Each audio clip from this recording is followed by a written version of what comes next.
बिस्मिल्लाहिर्रहमानिर्रहीम, अस्सलाम वालेकुम।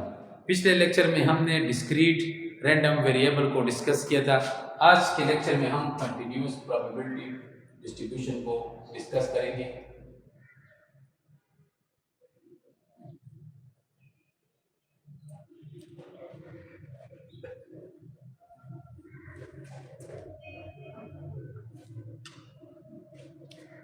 अच्छा, जिस तरह डिस्क्रीट में हमारे पास तमाम हर वैल्यू पे हमारे पास प्रोबेबिलिटी मालूम करना आसान होती है, तो उसको हम टेबुलर फॉर्म में एक्सप्रेस कर सकते हैं। यानी हमारे पास डिस्क्रीट केस में ये था कि हमारे पास एक रैंडम वेरिएबल था और उसके साथ हमने हर एक की इंडिविजुअल प्रोबेबिलिटी भी मालूम की हुई।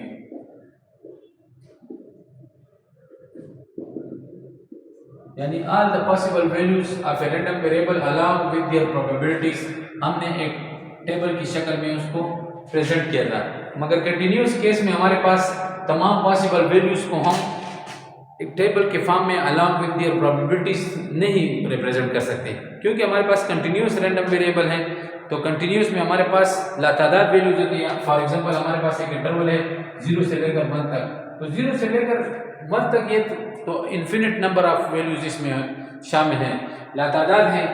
तो हमारे पास इसमें हर वैल्यू को टेबुलर फॉर्म में along with their probabilities represent करना नामुमकिन है। तो इस केस में हम ये करते हैं कि इसको एक फंक्शन से रिप्रेजेंट करते हैं। जब हम कंटिन्यूस रैंडम वेरिएबल को एक फंक्शन से रिप्रेजेंट करते हैं तो उस फंक्शन को हम डेंसिटी फंक्शन कहते हैं।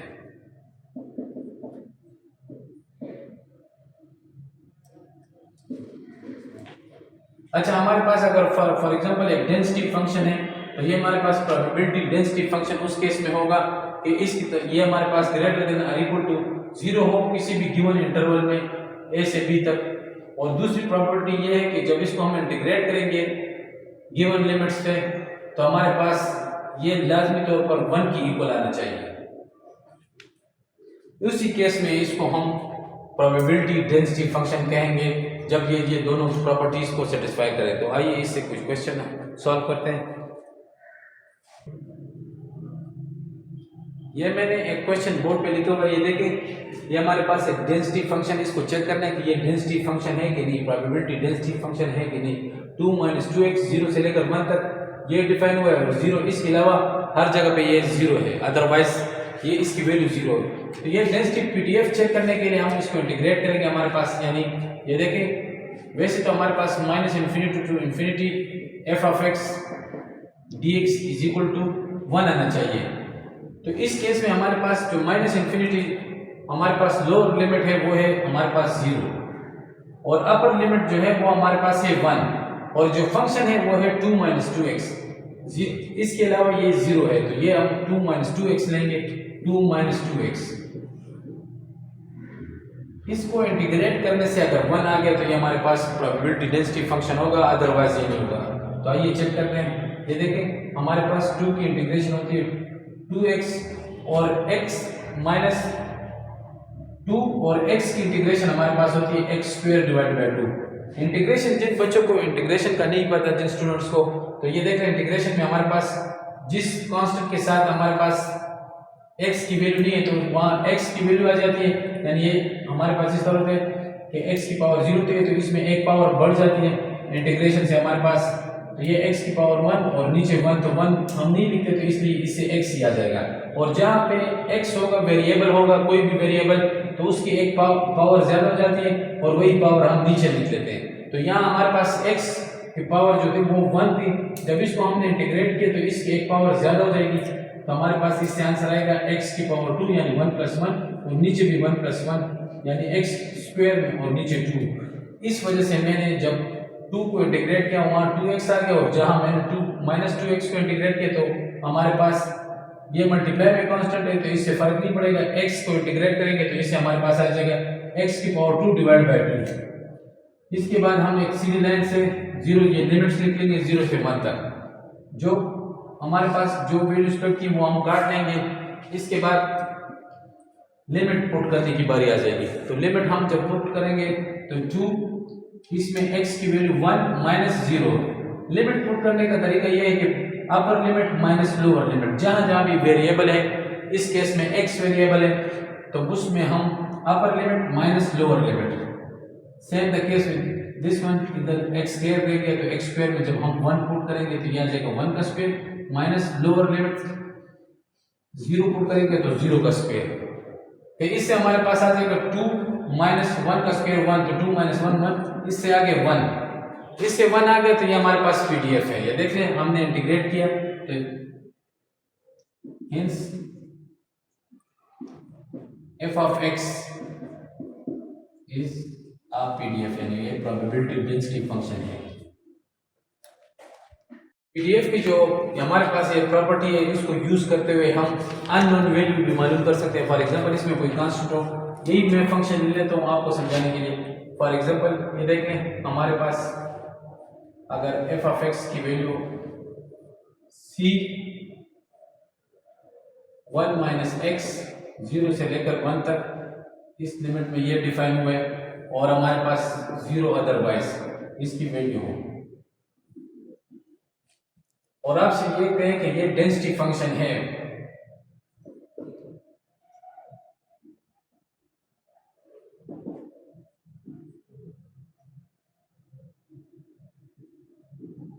यानी हमारे पास x जो है f of x वो हमारे पास एक डेंसिटी फंक्शन है, तो हमारे पास ये देखिए ये भी इस प्रॉपर्टी को सेटिस्फाई करेगा कि हमारे पास f of x dx ये 1 की इक्वल आएगा, क्योंकि यहाँ पे क्लियरली हमने डिफाइन किया कि ये हमारे पास एक डेंसिटी फंक्शन है। तो जब डेंसिटी फंक्शन है तो ये इस प्रॉपर्टी को सेटिस्फाई करता है, सही है। तो इसकी मदद से हम c की वैल्यू फाइंड करेंगे। तो ये भी हमारे पास ये देख लें यहाँ पे हमारे पास लोअर लिमिट है 0, अपर लिमिट है 1, 0 से 1 तक f of x, तो f of x की वैल्यू है c into 1 minus x into dx और इक्वल टू 1। ये जब हम अननोन वैल्यू फाइंड करेंगे तो इसमें इक्वल टू 1 लाजमी लिखेंगे, क्योंकि यहाँ ऑलरेडी हमें ये बताया गया कि ये डेंसिटी फंक्शन है। तो डेंसिटी फंक्शन है तो ये इक्वल टू 1 आएगा। इसी की मदद से हम इस प्रॉपर्टी को यूज करते हुए अननोन वैल्यू जो है वो फाइंड करेंगे। तो हमारे पास ये c कांस्टेंट है, ये बाहर आ जाएगा, और जब हम 1 को इंटीग्रेट करेंगे तो 1 की इंटीग्रेशन हो जाएगी x माइनस, और x की इंटीग्रेशन जो है वो हमारे पास जिस तरह मैंने पहले बताया x की पावर 2 डिवाइडेड बाय 2, और उसके बाद हम उसी तरह सीधी एक लाइन लगाएंगे, ये लिमिट्स के पुट करेंगे और इक्वल टू 1। ये मेरे पास ये आ गई वैल्यू c हमारे पास इस तरह। जब हम इसमें x की वैल्यू 1 पुट करेंगे तो हमारे पास 1 माइनस फिर लोअर लिमिट 0, ये हो गया, ये माइनस अपनी जगह पे आ गया। इसमें भी हम वैल्यू पुट करेंगे 1 x स्क्वायर की जगह x की जगह 1 पुट करेंगे, यह आ जाएगा 1 का स्क्वायर माइनस 0 का स्क्वायर, और ये 2 हमारे पास एज इट इज रह जाएगा इक्वल टू 1।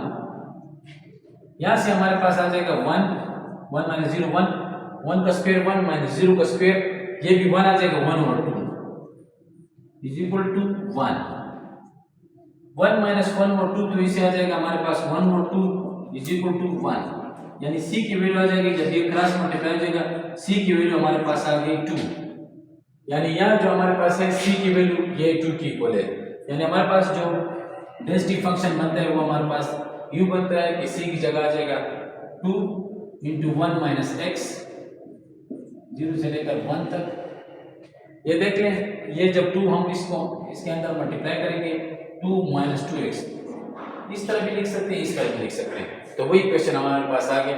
ये देख लें हमने क्या किया, हमने ये किया कि जो हमारे पास प्रोबेबिलिटी डेंसिटी फंक्शन की जो प्रॉपर्टी है उसको यूज करते हुए हमने जो अननोन वैल्यू है वो फाइंड किया।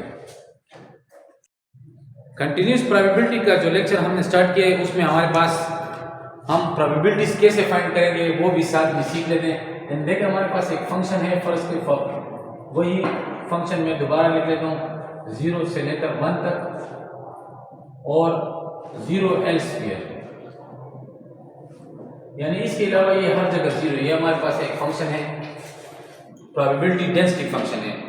इस केस में अगर आपसे कोई ये कहे कि प्रोबेबिलिटीज फाइंड करें, फॉर एग्जांपल हमसे कोई ये कहे कि प्रोबेबिलिटीज मालूम करें 1/4 से लेकर 1/2 तक, या हमारे पास probability of x less than 1/2, probability of x greater than 1/2 और probability of x is equal to 1/2। ये मैंने कुछ प्रोबेबिलिटीज लिख दी हैं। कंटिन्यूस प्रोबेबिलिटी से, डिस्ट्रीब्यूशन से हम प्रोबेबिलिटीज कैसे फाइंड करेंगे ये देख ले। फर्स्ट पार्ट जो है हमारे पास, हमने प्रोबेबिलिटी मालूम करनी है 1/4 से 1/2 तक। जब हम इसको सॉल्व करेंगे हमारे पास 1/4 से 1/2 तक, तो ये देख लें 1/4 से 1/2 तक, और हमारे पास जो फंक्शन है 2 - 2x, इसको हम इंटीग्रेट करेंगे। कंटिन्यूस केस में हम जितनी भी प्रोबेबिलिटीज हैं वो इंटीग्रेशन के थ्रू ही मालूम करेंगे। तो हमारे पास ये देखें 2 की इंटीग्रेशन हमारे पास आ जाएगी 2x, और इसके साथ इसकी लिमिट लिख लेंगे 1/4 से 1/2 तक। माइनस है तो ये माइनस आ जाएगा हमारे पास 2x, तो 2 और x की इंटीग्रेशन हमारे पास x²/2। 2 तो कांस्टेंट है, तो हमारे पास इसके साथ जो वेरिएबल मल्टीप्लायर है उसकी हमारे पास इंटीग्रेशन आ जाएगी x²/2, और लिमिट इसके साथ भी लिख लेंगे 1/4 से 1/2 तक। जब इसको हम सॉल्व करेंगे, देखें लिमिट पुट करने का वही तरीका है जो मैं आपको बताया कि 1/2, इसमें सबसे पहले अपर लिमिट पुट करेंगे 1/2 माइनस, और फिर लोअर लिमिट पुट करेंगे, तो हमारे पास आ जाएगा 1/4। ये माइनस, ये वाला माइनस है यहाँ पे आ गया। 2 से कैंसिल हो सकता है तो कैंसिल कर लें, सिंप्लीफिकेशन आसान हो जाएगी हमारे पास। यहाँ हमारे पास अब यहाँ पे हम 1/2 पुट करेंगे, 1/2 का स्क्वायर, क्योंकि x के ऊपर स्क्वायर है। जब अपर लिमिट पुट करेंगे तो 1/2 का स्क्वायर आ जाएगा, और 1/4 का स्क्वायर माइनस 1/4 का स्क्वायर। अच्छा, इसको हम कैलकुलेटर की मदद से सॉल्व करते हैं। 1/2 माइनस 1/4, तो 1/2 माइनस 1/4, तो इससे हमारे पास आ गया 1/4। 1/2 माइनस 1/4 से हमारे पास आ गया 1/4, माइनस 1/2 का स्क्वायर और माइनस 1/4 का स्क्वायर। इसको भी कैलकुलेटर की मदद से हम सॉल्व करेंगे। 1/2 स्क्वायर माइनस, ये देख लें, माइनस हमारे पास ब्रैकेट में लिख लेंगे 1/4, 1/4 ब्रैकेट क्लोज करेंगे, इसका स्क्वायर, तो इससे हमारे पास आ जाएगा 3/16। तो यहाँ हमारे पास आ जाएगा 3/16। अच्छा, 2 से कैंसिल हो सकता है, तो ये आ जाएगा 1/2 माइनस 3/16, तो 1/2 माइनस 3/16, तो इससे हमारे पास आंसर आ गया 5/16। सिंपल है, सिर्फ इंटीग्रेशन की और वैल्यू पुट किए तो हमारे पास आंसर आ गया। और जिन बच्चों ने मैथमेटिक्स नहीं पढ़ी हुई तो उनके लिए भी ये इंटीग्रेशन इतनी कम्प्लेक्स नहीं है, आसान सी इंटीग्रेशन है। वेरिएबल है, एक ही वेरिएबल है x या y हो सकता है। ये देखते हैं हमारे पास इसका जो सेकंड पार्ट है उसमें है probability of x less than 1/2, यानी 1/2 से लेस, तो 1/2 से लेस तो हमारे पास माइनस में भी वैल्यूज हैं बहुत सारे, मगर हमारे पास लास्ट जो लिमिट है, लोअर लिमिट है, वो 0 है। तो 1/2 से हम 0 तक, यानी अपर लिमिट इस केस में आ जाएगा 1/2 और लोअर लिमिट आ जाएगा 0। क्योंकि 1/2 से लेस है तो लेस तो हम 0 तक ही जा सकते हैं, क्योंकि x स्क्वायर ये 0 है, तो हम लिख लेंगे 2 - 2x dx। इसको जब सॉल्व करेंगे तो हमारे पास 2 की इंटीग्रेशन उसी तरह 2x और माइनस 2 और ये x²/2, इसके साथ यहाँ भी लिमिट लिख लेंगे 0 से 1/2 तक, और यहाँ भी लिख लेंगे 0 से लेकर 1/2 तक। 2 से कैंसिल हो सकता है तो कैंसिल कर लेंगे हमारे पास, तो ये 2, इसमें हम x में लिमिट पुट करेंगे तो हमारे पास, जब x में लिमिट पुट करेंगे तो हमारे पास ये देख लें 1/2 अपर लिमिट और लोअर लिमिट 0 है तो 0 पुट करेंगे, -0, ये माइनस है यहाँ पे x² में जब हम 1/2 पुट करेंगे तो हमारे पास आ जाएगा 1/2 का स्क्वायर माइनस 0 का स्क्वायर। तो जब इसको हम सॉल्व करेंगे तो 1/2 माइनस 0, तो ये 1/2 आ जाएगा हमारे पास, माइनस 1/2 का स्क्वायर 1/4 में से 0 गया तो ये 1/4 ही आ जाएगा। 2 से कैंसिल हो सकते हैं तो कर लें, तो हमारे पास 1 माइनस 1/4 यानी 3/4। ये देखें हमारे पास probability of x less than हमारे पास 1/2, इसका आंसर आ गया 3/4। अच्छा, इसके बाद अगर हमारे पास आ जाए probability of x greater than 1/2,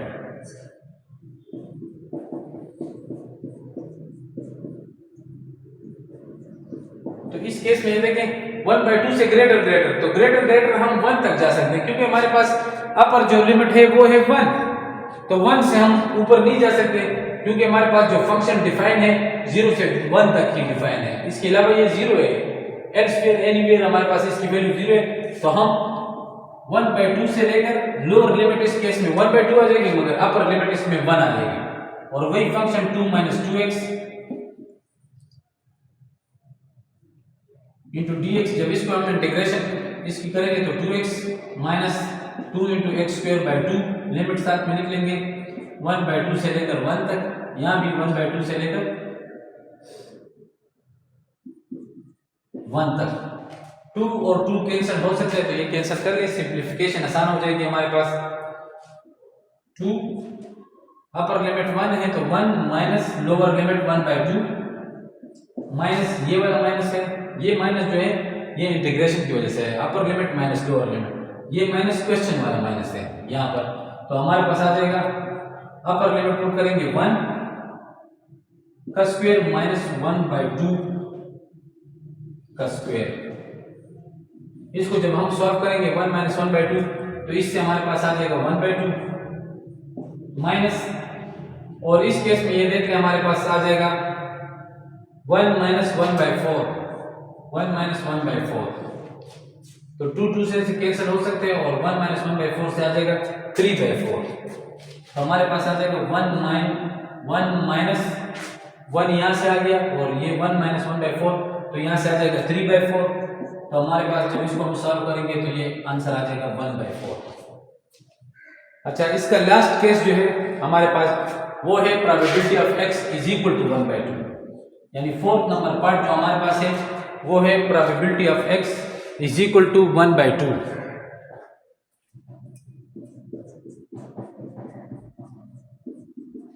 तो इसका आंसर 0 आ जाएगा, क्योंकि हमारे पास कंटिन्यूअस केस है, और कंटिन्यूअस केस में हमारे पास फिक्स पॉइंट पे प्रोबेबिलिटी 0 होती है, तो इसलिए हमारे पास ये जो है ना इसका आंसर आ जाएगा 0। इधर सिंपल रीजन देख लें, x is a continuous random variable, इस वजह से इसका आंसर 0 आएगा। साथ में ये लिखना जरूरी है, क्योंकि पता लगे कि 0 आंसर क्यों आया। अभी इस इक्वेशन से हम मीन और वेरिएंस मालूम करना सीखेंगे, यानी जब हमारे पास कंटिन्यूअस रैंडम वेरिएबल हो तो उस केस में हम मीन और वेरिएंस कैसे फाइंड करेंगे। तो बाय डेफिनेशन हमारे पास जो मीन होता है वो एक्सपेक्टेड वैल्यू ऑफ x की इक्वल होता है मीन, और एक्सपेक्टेड वैल्यू ऑफ x हमारे पास x multiply by f of x, और इसको हम जो लिमिट है उससे इंटीग्रेट करेंगे, तो इससे जो आंसर आएगा हमारे पास इस केस में माइनस इन्फिनिटी से इन्फिनिटी, या तो 0 से 1 है। जब ये पर्टिकुलर केस सॉल्व करेंगे तो हमारे पास लोअर लिमिट 0 आएगा, और अपर लिमिट जो हमारे पास 1 आएगा। ये मैंने जनरलाइज फार्मूला लिख लिया, ये हमारे पास एक्सपेक्टेड वैल्यू ऑफ x जो है वो मीन के बराबर होते हैं। अच्छा, तो यहाँ ये देख रहे अगर इस क्वेश्चन का हम मीन मालूम करना चाहें तो हमारे पास x into F of x, और गिवन लिमिट है 0 से 1 तक, इसको इंटीग्रेट करेंगे तो ये हमारे पास इससे जो आंसर आएगा वो मीन के इक्वल होगा। तो ये देख लें x तो x है, f ऑफ x जो हमारे पास गिवन फंक्शन है वो है 2 - 2x। इसको हम दोनों को पहले हम मल्टीप्लाई करेंगे, और मल्टीप्लाई करने के बाद हम इसका इंटीग्रेशन मालूम करेंगे। तो हमारे पास ये देखिए मैंने x और फंक्शन है, तो इसको जब हम मल्टीप्लाई करेंगे फर्स्ट x को मल्टीप्लाई करेंगे, उसके बाद हम इंटीग्रेट करेंगे। जब भी मीन मालूम करेंगे तो हमारे पास जो x ये फार्मूले वाला x है, तो हमारे पास ये x पहले फंक्शन से मल्टीप्लाई होगा, उसके बाद हम इसकी इंटीग्रेशन करेंगे। तो जब x को हम फंक्शन से मल्टीप्लाई करेंगे 2x माइनस 2x स्क्वायर, ये हमारे पास अब ये आ गया, और इसको हम इंटीग्रेट करेंगे। इसके बाद जब हम इंटीग्रेशन करेंगे तो 2 और x की इंटीग्रेशन x स्क्वायर बाई 2, इसके साथ लिमिट लिखेंगे, ये माइनस यहाँ माइनस आ जाएगा, और 2 और यहाँ पे x स्क्वायर की इंटीग्रेशन हमारे पास x क्यूब बाई 3, और इसके साथ अपनी लिमिट लिख लेंगे। सिंप्लीफाई करेंगे, हमारे पास ये देख लें, हमारे पास ये आ जाएगी 1 का स्क्वायर माइनस 0 का स्क्वायर, लिमिट पुट किया माइनस, अब इसमें लिमिट पुट करेंगे 2/3, ये बाहर कॉमन ले लेंगे और x में जब वैल्यू पुट करेंगे 1 का क्यूब माइनस 0 का क्यूब, तो ये हमारे पास आ जाएगा 1 माइनस 0 1 और 2/3 1 का क्यूब 1 1 माइनस 0 1, तो ये आ जाएगा हमारे पास 2/3 यानी 3 1 3, ये आ जाएगा हमारे पास मीन 1/3 के इक्वल आ जाएगा। इसी तरह वेरिएंस ऑफ x, हमारे पास वेरिएंस ऑफ x और वेरिएंस ऑफ x का फार्मूला होता है expected value of x square minus expected value of x का होल स्क्वायर, ये हमारे पास वेरिएंस ऑफ x का फार्मूला है।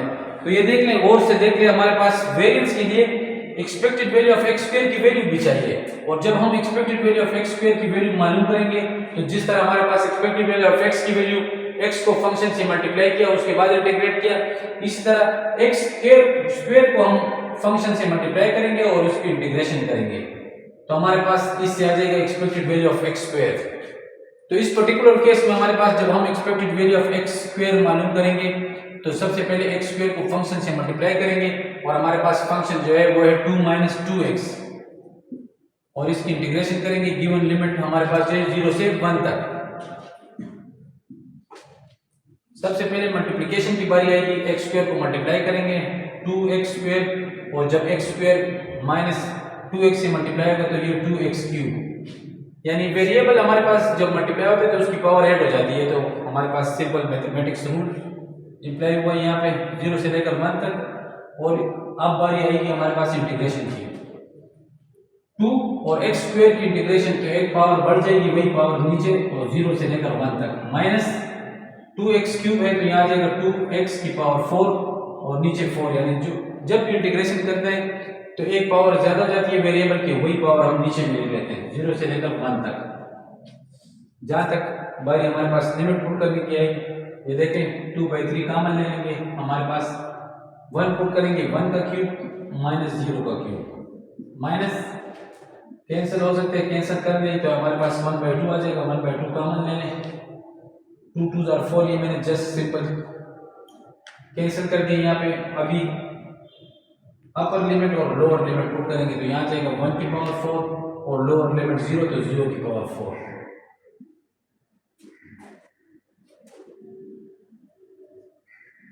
1 का क्यूब 1 और माइनस 0 का क्यूब 0, तो बस यहाँ पे ये 2/3 आ जाएगा, यानी 1 आ जाएगा तो 2/3 आ जाएगा, माइनस 1/2,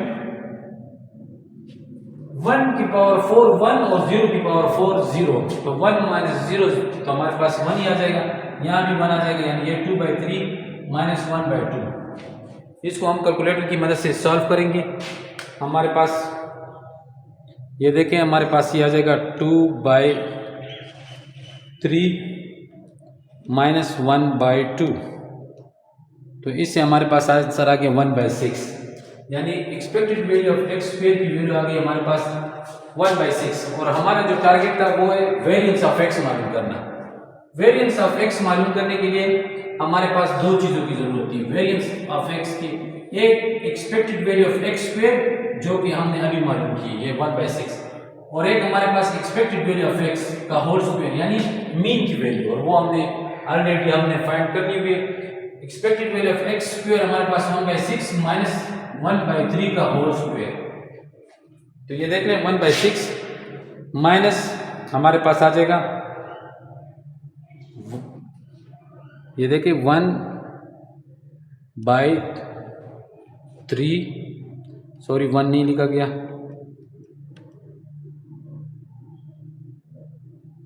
1/3 और ये हमारे पास इसका स्क्वायर, तो टोटल आंसर हमारे पास आ गया 1/18, तो ये हमारे पास वेरिएंस ऑफ x की वैल्यू आ गई। और अगर आपसे कोई ये कहे कि स्टैंडर्ड डिविएशन ऑफ x मालूम करें तो हमारे पास जो variance standard deviation of x हमारे पास एक ही रिलेशनशिप है, हमारे पास square root variance of x का जब भी स्क्वायर रूट लेंगे तो हमारे पास स्टैंडर्ड डिविएशन ऑफ x की इक्वल आ जाएगा। तो इस केस में हमारे पास वेरिएंस ऑफ x की वैल्यू 1/18 आ गई, तो इसका हम जब स्क्वायर रूट लेंगे स्क्वायर रूट ऑफ आंसर हमारे पास ये देख लें स्क्वायर रूट ऑफ आंसर, तो ये हमारे पास आ जाएगा 0.001 2357।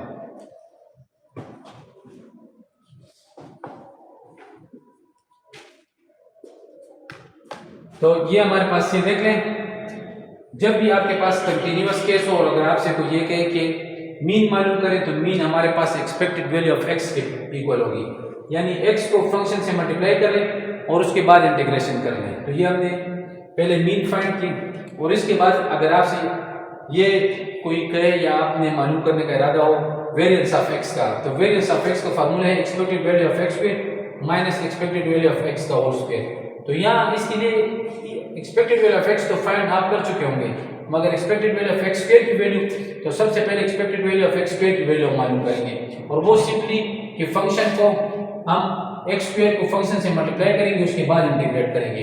पहले हमने एक्स स्क्वायर को फंक्शन से मल्टीप्लाई किया, मल्टीप्लाई करने के बाद जो आंसर आया उसको इंटीग्रेशन किए, लिमिट पुट की, हमारे पास expected value of X square के आंसर आ गए। फार्मूले में पुट किया तो फार्मूले से हमारे पास वेरिएंस ऑफ एक्स की वैल्यू आ गई 1/18। और स्टैंडर्ड डिविएशन अगर आपने मालूम करना हो तो वेरिएंस ऑफ एक्स का जो आंसर आए उसका स्क्वायर रूट सिंपली ले लें, वो हमारे पास स्टैंडर्ड डिविएशन ऑफ एक्स के बराबर आ जाएगा। उम्मीद है आज की वीडियो आपको पसंद आई होगी। शुक्रिया।